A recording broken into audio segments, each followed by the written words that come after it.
चाहे आप बिगिनर हो या एक टॉप के चेस प्लेयर हो, एक दिक्कत सभी को होती है, वो है ब्लेंडर की। तो सवाल ये उठता है कि ब्लेंडर को अवॉइड कैसे करें, और आज आपके इसी सवाल का जवाब मैं दूंगा। नमस्कार दोस्तों, मैं हूं अमित। तो इसे समझने के लिए हम लोग कुछ ओपनिंग ट्रैप्स देखेंगे। अब हो सकता है कि आपको ये ओपनिंग ट्रैप्स पता हो, लेकिन आप ये वीडियो एंड तक देखिए ताकि आपको समझ में आए कि ब्लेंडर को कैसे अवॉइड कर सकते हैं। और सिर्फ यही नहीं, आप इस सिस्टम का यूज करके अपोनेंट की भी गलती का फायदा उठा सकते हैं। तो सबसे पहले हम लोग ये सिसिलियन का ट्रैप देखेंगे, बिशप E2। तो अगर आपको ब्लंडर अवॉइड करना है तो बेसिकली आपको अपोनेंट के फोर्सिंग मूव्स देखने हैं। और तीन तरह के फोर्सिंग मूव्स होते हैं, अगर इसमें से आपने एक भी बराबर से फॉलो नहीं किया तो आप हार सकते हैं। सबसे पहला है चेक। अगर आप ब्लैक है और लालच में आके व्हाइट का ये पॉन कैप्चर कर देंगे तो आप व्हाइट के चेस ट्रैप में फंस चुके हैं।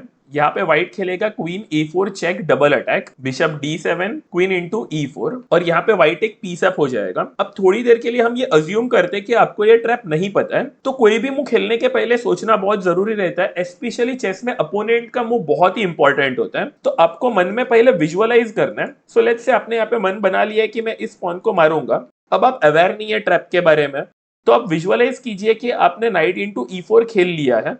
आपको रियल में नहीं खेलना है, आपको जस्ट विजुअलाइज करना है कि मैंने नाइट इंटू E4 खेला है। और जैसे मैंने क्लियर किया, आपको तीनों फोर्सिंग मूव्स देखने जरूरी रहते हैं।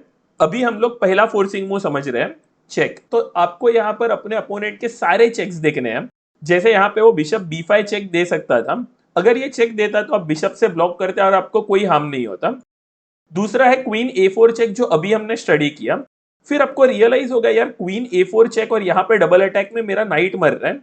तो आपने देख लिया कि अगर आप अपने अपोनेंट का चेक देखते हैं तो आप इस ट्रैप में फंसते ही नहीं। तो आपको खेलने के पहले ये विजुअलाइज करना है। सो एक बार आप ये डिसीजन पे आ गए कि भाई मुझे यहाँ पे मारना नहीं है, तो फिर यहाँ पर ब्लैक अपनी गेम कंटिन्यू करता है by playing something like knight to C6, जिसमें ब्लैक सेंटर कंट्रोल और डेवलपमेंट दोनों कर रहे हैं।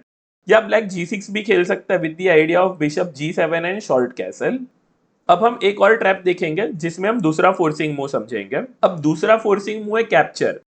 सबसे पहले तो मैं एक चीज बता दूं, ब्लैक यहाँ पर अगर नाइट F6 खेलता तो वो ट्रैप से बच सकता था। अब सबसे अच्छी बात पता है क्या है, अगर आपका अपोनेंट ब्लंडर करेगा ना तो भी आप इस सिस्टम का यूज करके गेम को विन कर सकते हैं। मतलब इस सिस्टम का यूज करके आप खुद के ब्लंडर तो प्रिवेंट कर ही सकते हैं, लेकिन अगर आपका अपोनेंट ब्लंडर करे तो उसका फायदा उठा के गेम को विन भी कर सकते हैं। ये position white to play and win है। अब यहाँ पर हम बात करेंगे सेकंड फोर्सिंग मूव की, वो है कैप्चर। कोई भी तरह का जो कैप्चर है वो कंसीडर करना बहुत ही जरूरी है। चेस में एक अच्छी चीज क्या है कि आप विजुअलाइज कर सकते हैं, तो वहां पर आप मन में कैलकुलेट करके ये डिटरमाइन कर सकते हैं कि आप जो सोच रहे हैं वो राइट है या रॉन्ग है। ब्लैक का बिशप व्हाइट के नाइट को पिन में कर रहा है, तो यहाँ पे ब्लैक बेसिकली अज्यूम कर रहा है कि व्हाइट अपने नाइट को मूव ही नहीं कर सकता है, और यहाँ पे व्हाइट खेलेगा नाइट इंटू E5।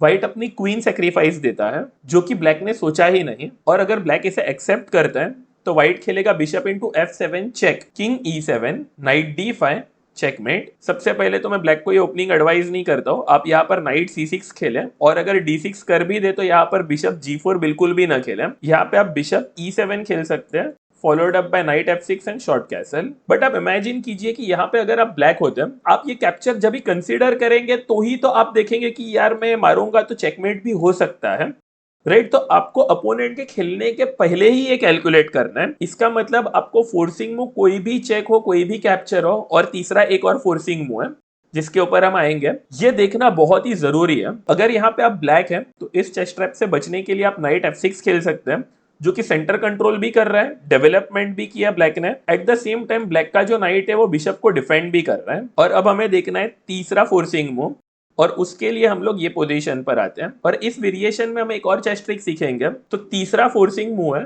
अटैक। यहाँ पे व्हाइट H3 खेलता है, और आप देख सकते हैं कि व्हाइट का जो H3 का पॉन है वो ब्लैक के बिशप के ऊपर अटैक कर रहा है। अटैकिंग मूव मतलब आपका पीस या पॉन अगर अपोनेंट के किसी भी पीस या पॉन के ऊपर अटैक कर रहे हैं तो उसे अटैकिंग मूव कहते हैं। तो जैसे मैंने H3 खेला है, तो बेसिकली ब्लैक को अपने बिशप को लेके कोई ना कोई एक्शन लेना बहुत ही जरूरी है। अगर आप ये सोच रहे हैं कि मैं नाइट टेक्स E5 खेल के सेम ट्रैप का यूज करूं, तो ये व्हाइट की सबसे बड़ी गलती होगी। अगर व्हाइट यहाँ पे नाइट इंटू E5 खेलता है तो ब्लैक इसको मारेगा ही नहीं, और ना ही वो पॉन से मारेगा। उसे मालूम है कि पॉन से मारा तो एटलीस्ट यहाँ पर व्हाइट जो है वो पॉन अप हो जाएगा। लेकिन ब्लैक यहाँ पे खेलेगा नाइट इंटू E5, ये भी एक कैप्चर था। अब क्या हुआ, ब्लैक ने आपका नाइट भी ले लिया, at the same time black अपने बिशप को भी बचा रहा है, तो अब पासा पलट चुका है। Now it is black who is in a winning position. तो यहाँ पे व्हाइट की गलती क्या हुई पता है, व्हाइट को फोर्सिंग मूव देखने चाहिए थे। जैसे व्हाइट ने खुद एक कैप्चर किया था, व्हाइट को ब्लैक के दोनों भी कैप्चर्स देखने चाहिए थे, तो इसीलिए यहाँ पर व्हाइट h3 करता है, जो कि एक अटैकिंग मूव है। अब ब्लैक के पास ऑप्शन क्या है, वो पीछे जा सकता है, इसे मार सकता है, या बिशप h5 खेल सकता है। अगर ब्लैक बिशप h5 खेलता है तो वो पूरी तरह से व्हाइट के चेस्ट ट्रैप में फंस चुका है। अब नाइट इंटू e5 चलता है, लेकिन एक वेरिएशन डिफरेंट है, तो आप ध्यान दीजिएगा।